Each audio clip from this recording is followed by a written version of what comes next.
everybody. We're at the Ohio terminal. Came to pick up a messed up OS&D load. You see, it has a bad tire on it, which they marked down for bad. And on top of it, stupid refill. It's not even running. But real quick, I noticed yesterday that I need to replace something. So with that being said, I got a shock that's out. As you can see the difference from that one and that one. That one's all wet and needs replacing. That one's still good because it's not leaking. So, and my tire started wearing differently. So, yay. Alright everybody, so we're still in Ohio. Probably about another 30 to 40 miles until we get into Indiana. And it's starting to rain. It's not bad. Like the rain's fine, as long as the wind's not gonna start blowing real hard. We're good. Because we only have one pallet in this trailer. So, yeah. And I need to get out from behind this guy for that reason.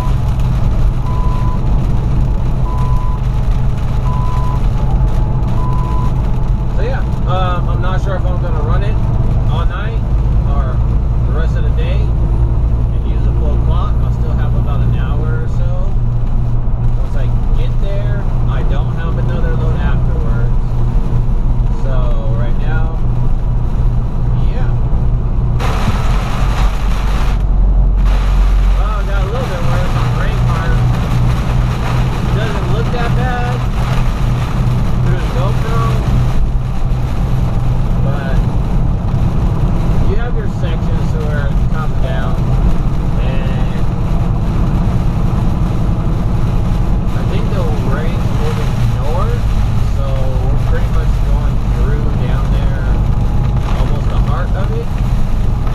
We'll find out, but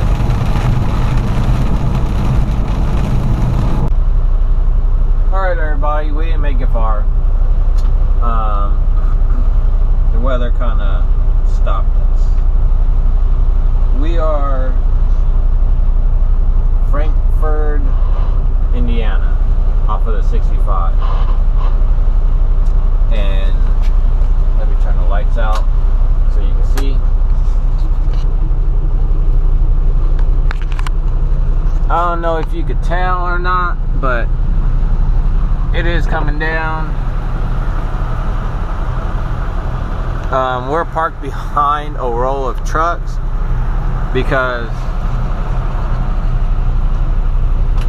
I wasn't able to fucking see to back up in the dark black spot over there. And then I was gonna go around this building, but all I seen was a puddle of water. So I was like, no. So I'm out of the way.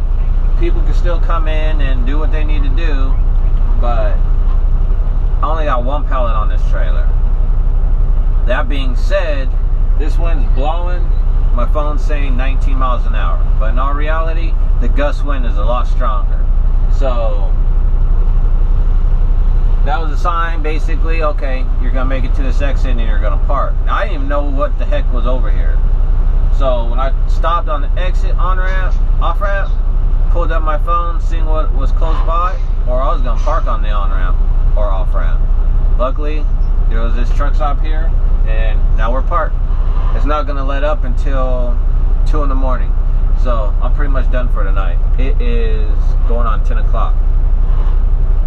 So we'll see how it is. And luckily right now, the way I'm parked going north, facing north, and I don't feel that wind hitting me from the side.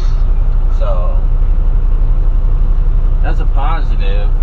But other than that, see you guys in the morning and go from there.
I don't even have another load after this, so I can't even figure out anything right now.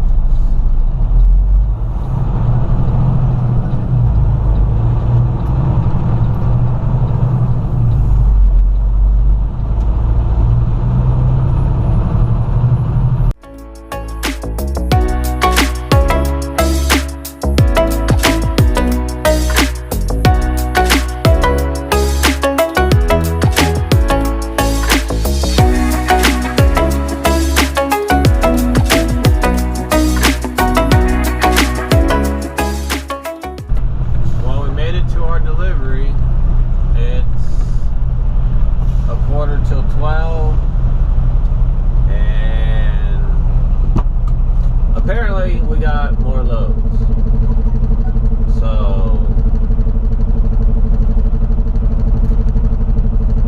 I got a load that picks up over there close to Chicago about 1 o'clock, and that goes to Indiana, delivers at 8 in the morning tomorrow. So I don't know. We're gonna find out. First, I gotta figure out if they're gonna live unload me or let me do a drop and hook. And then on top of that, see if they even have a decent trailer to pick up. So we'll find out. Alright, so we're over here and we're parked on the side because apparently there's a return number that they want or need in order for them to take back this pallet. So right now I'm sitting, I'm waiting. I sent in the Mac 10, I text dispatch, so now it's a waiting game. I don't plan on doing returns no more. Like, if it's my load and they ask me to return it, one thing. If it's a different load, I'm not. They have so many chances to do shit the right way and they never do it the right way.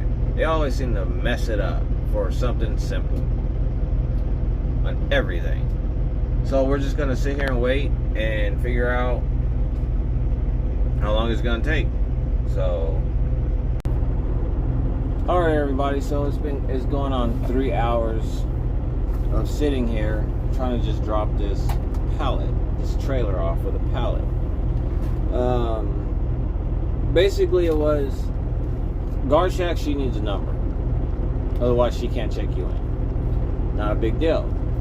Deal with the company, they're sending you numbers that you don't need. Then finally start phone conversation with people that you need to talk to, and then you get a number. I called the actual place that I'm at in the office. They told me what number I needed. I let my company know. My company is like, well, we're looking for it. Then CSR is on the phone with dispatch with me, and I let them know what was going on. I gave them the number to call the office, and 2 minutes later get back on the line. Alright, well, we got it situated. Go ahead and drop. Just wait for a minute in the system. Blah, blah, blah. Blah, blah. Bet. I ended up letting the guard shack know. She's like, well, I don't have anything. We don't have a system. Blah, blah, blah. She just checks people in. Alright. So I call shipping again. Shipping, receiving here again. Where do you want me to drop it? I'm just parked somewhere where I'm not in the way. Oh, just talk to guard shack and she'll tell you. Go to the guard shack. Because I have to go to drop it, then go drive around and then go drop off and check in paperwork, whatever. Go to guard shack and she's like, well, you can't just drop it. I don't have a number. So I'm like, well, she goes, I told you to call whoever. And I was like, I did. They're the ones telling me to drop it, but find out from you where you want it.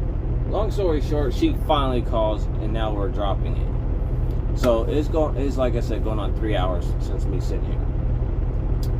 It is going on 3 o'clock, 10 minutes till 3.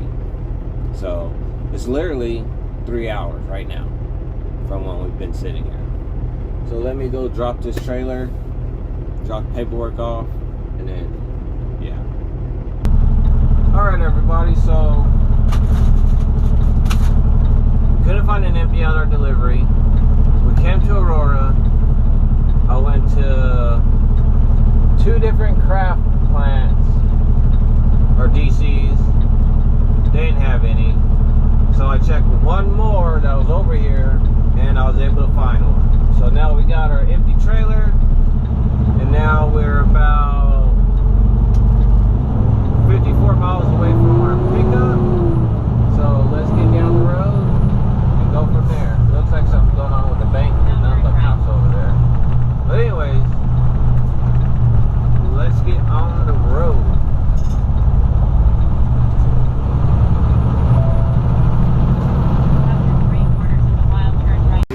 Well, we made it, y'all.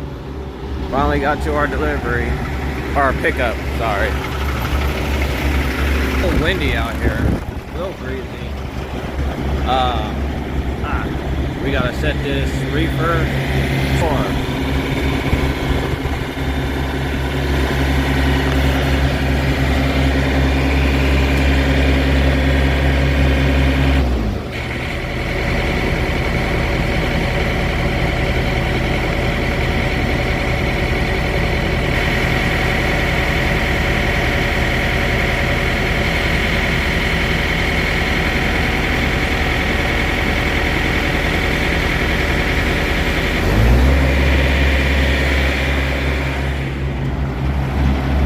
There you have it, set at 34. We gotta wait for a phone call for them to tell us what door to back into. Like, there's nobody here.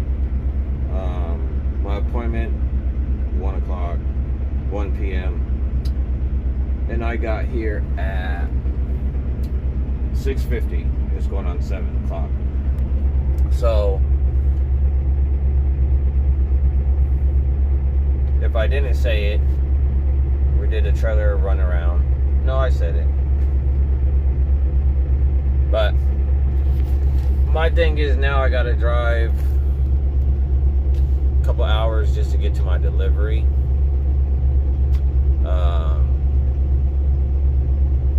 Doesn't deliver until 8 in the morning tomorrow. So we'll just have to find out what I need to do before we take off. So that being said, I'll see you guys a little bit later and we'll go from there. Alright, everybody, so where I left off was I was at my pickup in Illinois. Well, I went to the truck and I was waiting for them to call me for a door. And then another driver pulled up. And then the receiving guy, or the shipping guy, came out, and he was like, "This guy's here for the same load. Can I get your load information again?" So I gave it to him. Actually, since he was here, I showed it on the Zonar, and he took a picture of all the numbers that I had. Well, he went back inside. He's like, "Give him a couple minutes." So about 5 minutes, 10 minutes later, I go in to check, and he was like, "Oh no, don't worry, it was same load, different PO or pickup number, with the exact same load going to the exact same place, everything." I was like, all right. So then I go back to the truck. 5 minutes later, the driver comes out and he backs into a door. All right, another 5 minutes. I go in there and he's like, "I'm talking to my boss and on the phone, and he's saying that your load's closed or canceled." I was like, "When?" And now don't get me wrong, he's not able to tell me when it was canceled. So, or he didn't know when it was canceled, or he just couldn't really figure out how to get the information, even though he was on the phone with his boss. So the load was canceled, and I was like, no big deal. And I started laughing. Because the day that I had yesterday, and then the day that I had today I didn't get pissed off. Yesterday I was irritated, but I was more like trying to explain when I was talking to dispatch, and came off pissed because, you know, when you talk about something and you get irritated about it, yeah, that's how I was yesterday. Today, it just whatever. So dispatch is like, you know what? If you're having issues with the load, picking up the load, because I text them letting them know that another driver's coming to pick up the same load. He's like, if you have issues, just deadhead to your next pickup. Now, I'm over here at Nestle. This is my load I'm supposed to pick up tomorrow at 1300, anywhere from 1300 to 2300. Well, technically it's after 1 o'clock. So I drove a little over 200 miles empty to come pick up this load, which I'm not complaining. So, told myself I wasn't going to check in when I got here, but I checked in anyways. And they immediately gave me a door. I already got a red light. Now, they're not loading me yet, but I got a red light. So, with that being said, we're going to get loaded, and then we're going to go park outside because they have parking outside, out front. We're going to go there and park for the night and then take off because it's the 31st, about going on 2 o'clock on the 31st, and this load doesn't deliver until 1500 on the 1st, which I'm going to be there tomorrow. Well, today, which is the 31st, because it's only a 5, if a 6-hour drive. So, with that being said, I'll see you guys tomorrow. Figure out what's going on. What am I going to sit on it? And stuff like that. So,